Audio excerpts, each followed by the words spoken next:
Hello, this is Victoria Pearson. Um, I'm sorry that I'm so stuffy, but I'm so sick, and I hope that you can hear me. But we are covering informed consent.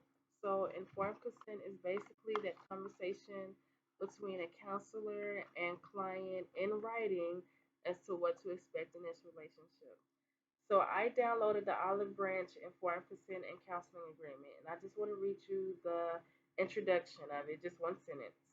Um, Dear client, this document is intended to inform you about Olive Branch counseling and training, our record keeping practices, fees for service, disclosure of health information, and the nature and the expectations of a professional counseling relationship between counselor and client, um, which is great. So, according to the ACA Code of Ethics, everything was covered except for two things. Um, the continuation of services, I'm sorry, according to ACA Code of Ethics, Section A2B, um, everything was covered except for two things: continuation of services upon the death of the counselor. That wasn't covered. And there was a section in there about counselors take steps to ensure that clients understand the implications of diagnosis and the attendant use of tests and reports. That wasn't in there. But the way that it was worded, I feel like you kind of look over it because it wasn't as precise. And I had a question mark there because my criticism of the wording of certain sections in this document can be, I guess, perceived, not perceived wrong, but be misunderstood. I have criticism in terms of there's a line in here under their philosophy. We believe in empowering clients and using a wide variety of techniques and interventions to make meaning of their experiences to be able to move forward on their journey.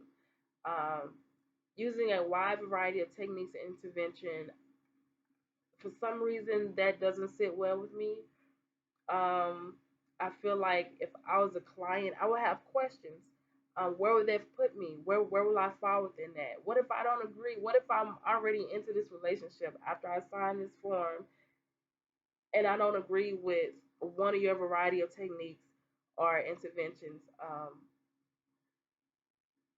I don't know. It just doesn't sit well with me. I don't like how lengthy it is. It's 5 pages. I think that's a lot for someone who's already sensitive, who's already vulnerable, who's already um, kind of shooken up about things in life. I feel like that's a lot to handle, a lot to take in. I feel like it comes off not intimidating, but for someone, if someone, how do you judge someone who may or may not have good decision making skills at that point in their life to be able to give you informed consent? To say, hey, okay, I agree with this. How do you judge that? So those are my criticisms. I live in Tennessee. This treatment, this counseling, training, treatment services, they're located in Texas. According to Tennessee, they pretty much check off everything that they want you to cover: the fees, the relationship, their background, working with minors. They went into detail about that, and that's another criticism. Um, it's 2 pages on minors. I feel like if this is giving to a parent or a minor, this will work. But if this is given to someone who's not a parent, who's not a minor, that doesn't include them. And I feel like that can be taken out, or maybe different versions of a consent form can be for different people.